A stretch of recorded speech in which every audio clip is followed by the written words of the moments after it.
fake stuff and said a lot of stuff that, a person that you claim that you're cool with, you would never say. So that was my big issue with him. I just know, character take you a long way.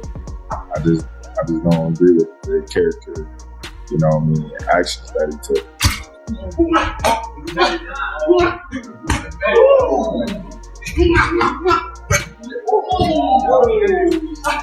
The problem is Terence Crawford now. He's really only going to want to fight for big money, and there's only certain fights that can generate that kind of money. Terence Crawford erupted at Floyd Mayweather following the leak of their sparring footage, voicing his displeasure with the way Floyd handled the situation. Crawford emphasized that he expected greater respect from someone who claims to be on good terms with him. He expressed deep frustration over private training moments being exposed publicly and stressed that such actions are unbecoming of a fellow champion. I had disliked a lot of things that he was saying, and how he was acting, being that, I'm a real individual. I just felt like, we was all cool at one point in time, when the Errol Spence fight was getting mentioned, talked about, and, signed. I just felt like he just did a lot of fake stuff and said a lot of stuff that, a person that you claim that you're cool with, you would never say. So that was my big issue with him. I just know, character take you a long way. I just don't agree with the character, actions that he took. Eddie Hearn's remark that Terence Crawford should consider retirement highlights the divide within the boxing world over his future. On one side, Hearn acknowledges that Crawford's legacy is already cemented. He has conquered multiple weight classes, dismantled elite opponents, and silenced any doubts about his place among the sport's all-time greats. Walking away now, at the peak of his career, would preserve that image forever, much like other legendary champions who chose to exit on top. At the same time, Hearn recognizes the powerful lure of financial opportunity. With Saudi investment reshaping the sport and cross-promotional mega events dominating the landscape, Crawford has the chance to secure record-breaking paydays, even if the fights are less about legacy and more about spectacle. For Hearn, the decision is a delicate balance between protecting greatness and embracing the immense rewards boxing's new era has to offer. Sorry? Crawford retire? Do you know what? Someone said the other day, and it's very true, because I actually said it about Usyk. We've got a real tendency, haven't we, to kind of try and retire people off. Do you know what I mean? Like I said with Usyk, I think now he should retire. And everyone's like, why do you want him to retire? It's like, I just think it's a great way to go out. I actually also think that Crawford could move down and win a world title at 160. And that would make him, what, 6 division champion? 5, 35, 40, 47, 54, 6 division champion. But the problem is Terence Crawford now is really only going to want to fight for big money. And there's only certain fights that can generate that kind of money. So Shakur, who's obviously very close to him, seemed to say, so maybe that's it. Floyd Schofield believes Terence Crawford should step away from the sport while still on top. In his eyes, Crawford has already achieved everything that defines true greatness, rising to pound-for-pound supremacy, capturing titles across multiple divisions, and defeating the elite of his generation. Schofield makes it clear he isn't questioning Crawford's skills or legacy. Rather, he cautions that pushing forward could invite unnecessary risks. If Crawford does decide to fight again, Schofield argues it should only be against young, hungry challengers like Virgil Ortiz or Frank Martin, signaling a generational shift as rising stars look to test themselves against a legend. Still, Schofield's stance is rooted in respect. He emphasizes that Crawford has nothing left to prove, and retiring now would preserve his spotless record and ensure his legacy remains untouched at its absolute peak. So, I feel like Crawford, he could retire if he wants. I feel like if he does get another fight, I would love to see him in there with Virgil or Duran. I feel like those are both great fights, but those are fights we just gotta see. We just gotta see those fights before. I feel like those are the only 2 fights I would entertain. Not a rematch, maybe a rematch for Crawford and Canelo. I feel like it wasn't close enough. Really? If it was close, maybe, but it just was like, it wasn't close. This topic continues to spark heated debates among boxing fans. The dream matchup of a prime Floyd Mayweather versus a prime Terence Crawford dominates online conversations as both men symbolize complete mastery of their respective eras. Mayweather's defensive brilliance and unrivaled ring IQ made him virtually untouchable, while Crawford's adaptability and ruthless finishing instincts have allowed him to dismantle every opponent in his path. Yet the reality is clear. Mayweather is long past his fighting prime, without the reflexes or stamina that once defined him. A showdown today would be more spectacle than genuine competition, which is why so many frame it as a different game entirely. Ultimately, the vision of their primes colliding is destined to remain just that, a fantasy. So yeah, everybody, so this is a good question that the ring put out. So Terence Crawford versus Floyd Mayweather, a fantasy fight that will never happen. Now, this is a really good question. Who will win between these two? Me personally, if this was old Floyd Mayweather, well, I'm going to say pretty boy Floyd, I'm talking about like the younger version of Floyd Mayweather. Floyd Mayweather wins.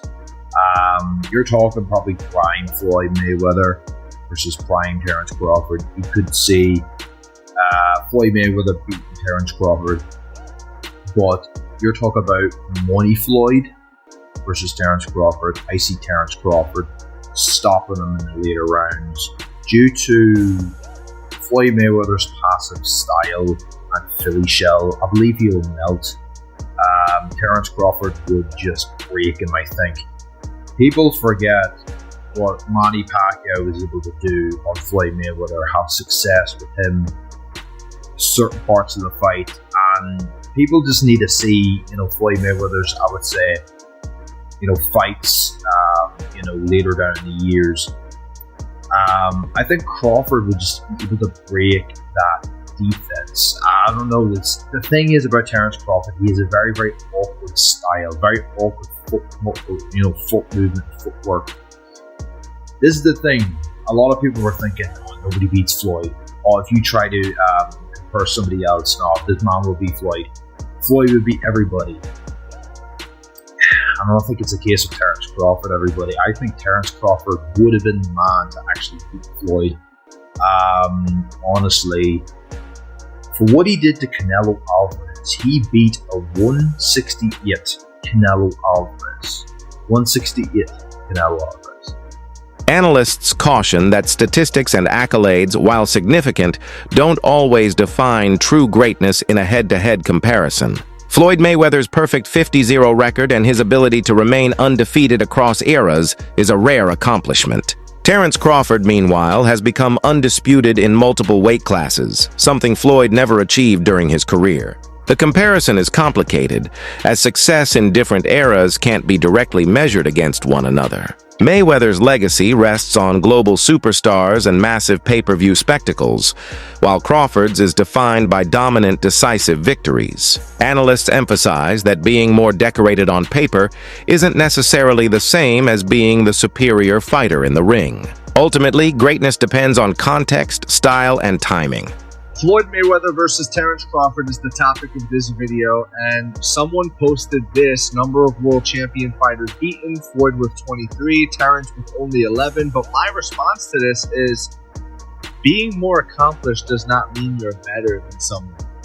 By example, Canelo has 18 former world champions beaten, Terence has 11. So you could argue that Canelo's more accomplished. Meanwhile, Terence just whooped them over the course of 12 rounds over the weekend. We all saw it. Plus, more accomplished fighters lose to lesser accomplished fighters all the time, so that's a bad argument. Let's talk skill for skill. Terence Crawford has knockout power in both hands. He can switch stances. He's not a stationary target. He has good footwork. He knows how to counterpunch. He knows how to fight on the outside and on the inside. He can make it dirty. He knows how to box and he knows how to fight. There's a difference. Guys like Shakur Stevenson, for example, they know how to box. When it comes to actually getting down and dirty, the jury is still out on one Shakur Stevenson, just by example. Terence Crawford, I think, if you look at the names on Floyd's list here, Manny Pacquiao, Canelo, Marcos Maidana, Cotto, and the list goes on and on. I think Terence Crawford has a shot at beating all those guys. I don't think anybody on that list jumps off the page and goes, oh my God, I think he smokes Terence Crawford. You can't say that about anybody on any of these guys' lists and names here. So yeah, that's my take on this, man. Maybe the only guy is Gennady Golovkin. I could see Gennady Golovkin giving Terence a really hard fight, especially at that weight. But remember, Canelo lost to Gennady.